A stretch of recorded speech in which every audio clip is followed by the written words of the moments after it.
Students, हम बात करेंगे कि ब्लीचिंग पाउडर के क्या क्या यूजेस होते हैं। हम ब्लीचिंग पाउडर के कुछ यूजेस देखेंगे।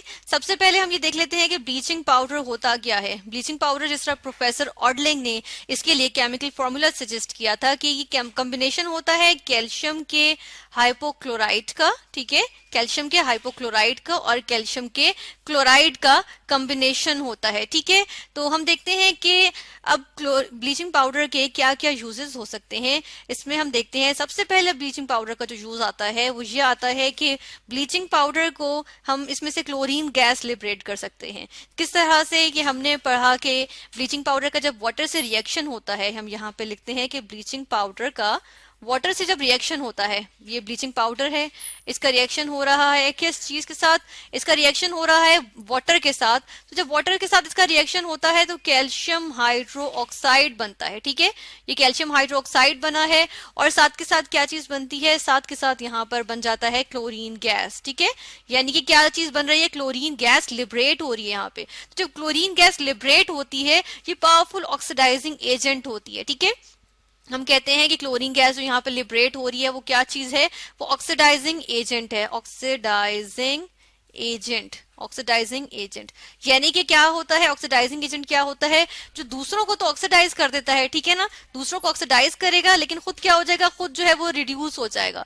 यानी कि ये क्या करेगा कि ये क्लोरीन गैस जो लिबरेट होती है, ये इलेक्ट्रॉन जो है वो गेन कर लेती है या फिर किसी दूसरे का इलेक्ट्रॉन गेन कर लेती है, और जिसका इलेक्ट्रॉन गेन करेगी वो क्या हो जाएगा, उसमें से तो इलेक्ट्रॉन लूज हो गया ना, उसमें से तो चला गया एक इलेक्ट्रॉन, तो उसकी तो ऑक्सीडेशन हो गई और इसकी क्या हो गई, रिडक्शन, ठीक है। या फिर हम कहते हैं कि ये किसी का हाइड्रोजन ले लेगा तो उसका तो हाइड्रोजन लूज हो गया ना, तो उसकी ऑक्सीडेशन हो गई और इसने वो हाइड्रोजन गेन कर लिया, तो इसकी क्या हो गई, रिडक्शन, ठीक है। तो हम देखते हैं कि क्लोरीन बहुत पावरफुल ऑक्सीडाइजिंग एजेंट है। इसी तरह क्लोरीन जो है वो डिसइंफेक्टेंट है, यानी कि इन्फेक्शन जो कॉज करते हैं ना जर्म्स, उनको क्या करता है, उनको किल करता है, ठीक है। तो हम देखते हैं कि पावरफुल डिसइंफेक्टेंट है, अच्छा ब्लीचिंग एक्शन शो करता है। जैसा ब्लीचिंग एक्शन क्या होता है, हम ब्लीचिंग एक्शन की बात करते हैं तो ब्लीचिंग एक्शन होता है कि ब्लीच क्या होता है, ब्लीच हम कहते हैं कि इसमें ब्लीचिंग एक्शन में हमारे पास जो कलर होता है या तो एक कलर होता है और दूसरा कलर आ जाता है, ठीक है ना, या तो कलरिंग एक्शन देखते हैं हम ब्लीचिंग में, या फिर हम कहते हैं कि डिसकलर हो जाता है, यानी कि कलर फेड हो जाता है किसी चीज का, ठीक है, कलर फेंट हो जाता है। तो ये हम देखते हैं। इसके अलावा ब्लीचिंग में हम देखते हैं कि स्टेन्स रिमूवल के लिए भी ब्लीचिंग जो है वो की जाती है। तो क्लोरीन जो है वो अच्छा डिसइंफेक्टेंट है, अच्छा ब्लीचिंग एक्शन शो करता है। और ये क्लोरीन आ कहां से रही है, ब्लीचिंग पाउडर से। तो हम देखते हैं कि bleaching powder as a result क्या है, एक अच्छा डिसइंफेक्टेंट है, जिसकी वजह से हमारे पास इसका सेकेंड यूज अगर हम देखें तो आ जाता है कि ब्लीचिंग पाउडर जो है वो किस तौर पे यूज हो सकता है, वो ड्रिंकिंग वाटर की स्टेरिलाइजेशन, ठीक है, हम कहते हैं स्टेरिलाइजेशन, यानी ड्रिंकिंग वाटर को डिसइंफेक्ट कर दिया जाए, ठीक है ना, स्टेरिलाइजेशन ऑफ ड्रिंकिंग वाटर, यानी कि जो ड्रिंकिंग वाटर पीने के लिए जो पानी होता है उसको हम जो है वो साफ बना देते हैं, यानी कि पीने के काबिल बना देते हैं, ठीक है, ऑफ ड्रिंकिंग वाटर, ठीक है। और ये इस वजह से होता है क्योंकि ये क्लोरीन गैस लिबरेट करता है, ठीक है, और ये अच्छा ऑक्सीडाइजिंग एजेंट है, ये खुद भी अच्छा ऑक्सीडेंट है, ऑक्सीडाइजिंग एजेंट है, ठीक है। और ये क्लोरीन भी लिबरेट करता है, जो उससे भी अच्छा जो है वो डिसइंफेक्टेंट और ऑक्सीडाइजिंग एजेंट है, और ब्लीचिंग भी अच्छी शो करता है, ठीक है। फिर हम देख लेते हैं कि इसी तरह हम ब्लीचिंग पाउडर से एक बना लेते हैं हाइपोक्लोरस एसिड, ठीक है।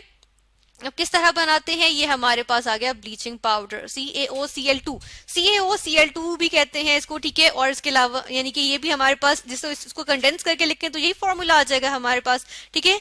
इसका रिएक्शन करवाएंगे सल्फ्यूरिक एसिड के साथ, लेकिन ये जो सल्फ्यूरिक एसिड होगा ये डाइल्यूट फॉर्म में लेंगे, ठीक है, ये डाइल्यूट फॉर्म में मैं सल्फ्यूरिक एसिड लूंगी, यानी कि बहुत सारे वाटर में थोड़ा सा जो है वो सल्फ्यूरिक एसिड ले लूंगी, ठीक है। तो जब इसका रिएक्शन मैं करवाऊंगी तो मेरे पास यहाँ पर क्या चीज बन जाती है, मेरे पास यहाँ पर आ जाता है कैल्शियम सल्फेट, ठीक है, ये कैल्शियम सल्फेट आ गया जो कि एक्वस फॉर्म में था। इसके अलावा मेरे पास बन जाता है कैल्शियम क्लोराइड, ठीक है, कैल्शियम क्लोराइड बन जाता है, ये भी सॉल्युबल होता है वाटर में, एक्वस फॉर्म में आ गया। इसके अलावा क्या चीज बनती है, मेरे पास बन जाता है हाइपोक्लोरस एसिड, ठीक है। अब ये जो है वो कहलाता है हाइपोक्लोरस एसिड, ठीक है, इसको कहते हैं हाइपोक्लोरस एसिड। हम यहाँ पे चलें ये भी लिख देते हैं कि ये हमारे पास क्या चीज बनी है, हाइपोक्लोरस एसिड। ठीक है, अभी जो हाइपोक्लोरस एसिड है ना, ये खुद भी जो है वो बहुत अच्छा हम कहते हैं कि ऑक्सीडाइजिंग एजेंट है या ब्लीचिंग एक्शन शो करता है। ठीक है, तो क्योंकि इसमें से क्या होता है, ऑक्सीजन लिबरेट होती है और ऑक्सीडेशन हो जाती है, किसी भी चीज की ऑक्सीडेशन की जा सकती है हाइपोक्लोरस एसिड से। ठीक है, तो हम कहते हैं कि हाइपोक्लोरस एसिड हम फॉर्म कर सकते हैं ब्लीचिंग पाउडर से। ठीक है, तो यानी कि प्रेपरेशन आ गई हाइपोक्लोरस एसिड की। इसके अलावा हम देखते हैं कि हमने कहा कि ब्लीचिंग पाउडर डेफिनेटली, जिस तरह इसके नाम से जाहिर हो रहा है कि ये जो है वो ब्लीचिंग के तौर पे यूज होता है, ब्लीचिंग करने के लिए यूज होता है। तो हम ब्लीच करते हैं, क्या क्या चीजें इससे ब्लीच कर सकते हैं, हम इससे जो है वो क्लॉथ्स यूजुअली ब्लीच करते हैं। ठीक है, जैसे कॉटन के, स्पेशली हम कहते हैं कि कॉटन के और लिनन के जो क्लॉथ्स होते हैं उनकी हम ब्लीचिंग करते हैं इससे। ठीक है, इसी तरह पेपर एंड पल्प इंडस्ट्री होती है। ठीक है, उसमें जो पेपर का पल्प होता है, पेपर का जो हम कहते हैं पेपर पल्प, ठीक है ना, यहाँ पे हम ये भी लिख देते हैं पेपर पल्प। पेपर पल्प जो होता है उसको भी हम जो है वो ब्लीच करने के लिए यूज करते हैं पेपर एंड पल्प इंडस्ट्री में। ठीक है, तो ये हमारे पास यूजेस थे ब्लीचिंग पाउडर के, कि हम देखते हैं कि ब्लीचिंग पाउडर यूज होता है कि उससे हम क्लोरीन गैस लिबरेट कर सकते हैं, जो बहुत अच्छा डिसइंफेक्टेंट और एक ब्लीचिंग एक्शन शो करता है। ठीक है, इसके अलावा हम जो है वो स्टेरिलाइजेशन ऑफ ड्रिंकिंग वाटर के लिए यूज करते हैं कि पानी को पीने के काबिल बनाया जाए, उसमें से जर्म्स किल कर दिए जाए। ठीक है, इसके अलावा हम देखते हैं कि हाइपोक्लोरस एसिड बना लेते हैं हम किससे, ब्लीचिंग पाउडर से। ठीक है, उसकी प्रिपरेशन करते हैं और ब्लीचिंग और हाइपोक्लोरस एसिड खुद भी जो है वो एक अच्छा ऑक्सीडेशन, अच्छी ऑक्सीडेशन शो करता है। और हम देखते हैं कि इसके जो हाइपोक्लोरस एसिड है इसका हम कहते हैं कि ये भी बहुत अच्छी ब्लीचिंग एक्शन शो करता है। इसके अलावा ब्लीचिंग पाउडर खुद जो है वो भी अच्छा ब्लीचिंग एक्शन शो करता है और इसको हम यूज करते हैं कॉटन को और लिनन के क्लोथ्स को ब्लीच करने के लिए। और इसी तरह हम पेपर एंड पल्प इंडस्ट्री में भी यूज करते हैं पेपर के पल्प को ब्लीच करने के लिए।